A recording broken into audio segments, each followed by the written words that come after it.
పంచాయతీ ఎన్నికలకు సంబంధించి స్థానిక రిజర్వేషన్ల బాధ్యత డీడీఓలకు అప్పగించారు. అంటే డీడీఓలు అంటే డివిజనల్ డెవలప్మెంట్ ఆఫీసర్. డీడీఓ అంటే డివిజనల్ డెవలప్మెంట్ ఆఫీసర్, అంటే ఆ డివిజన్కి సంబంధించి అభివృద్ధి చేసే ఆఫీసర్ అనమాట, అధికారి అనమాట. అయితే ఈ ఎన్నికల్లో జిల్లా ఉప ఎన్నికల అధికారిగా వ్యవహరిస్తారు ఈ డీడీఓ.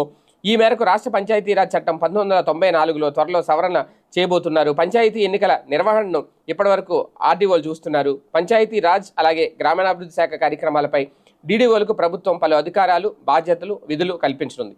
రెవెన్యూ డివిజన్ కేంద్రాల్లో వీరికి కార్యాలయాలు కేటాయించింది. రెవెన్యూ, పౌర సరఫరాల శాఖలపై ఆర్డీఓలకు అధికారాలు ఉన్నట్లుగా పంచాయతీరాజ్, గ్రామీణాభివృద్ధి శాఖలపై డీడీఓలకు అధికారాలు కల్పిస్తూ ప్రభుత్వం ఈ కీలక నిర్ణయం అయితే తీసుకుంది. వాస్తవానికి ఎంపీడీఓలకు గత ప్రభుత్వం డీడీఓలుగా పదోన్నతులు కల్పించింది. 77 రెవెన్యూ డివిజన్లలో పనిచేస్తున్న వీరికి అధికారాలు, విధులు, బాధ్యతలు అప్పగించకపోవడంతో ఇప్పటివరకు ఉత్సవ విగ్రహాల్లో మిగిలిపోయారట. కూటమి ప్రభుత్వం డీడీఓ వ్యవస్థను బలోపేతం చేస్తూ పలు నిర్ణయాలు అయితే తీసుకుంది. డివిజనల్ స్థాయిలో పంచాయతీరాజు, గ్రామీణాభివృద్ధి విభాగాలకు డీడీఓ అధిపతిగా ఉంటారు.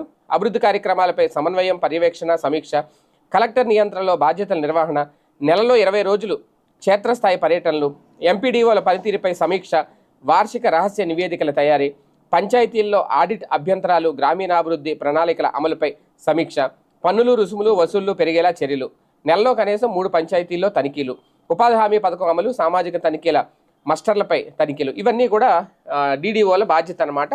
అలాగే రిజర్వేషన్ల బాధ్యత కూడా వీళ్ళకే అప్పచెప్పారు.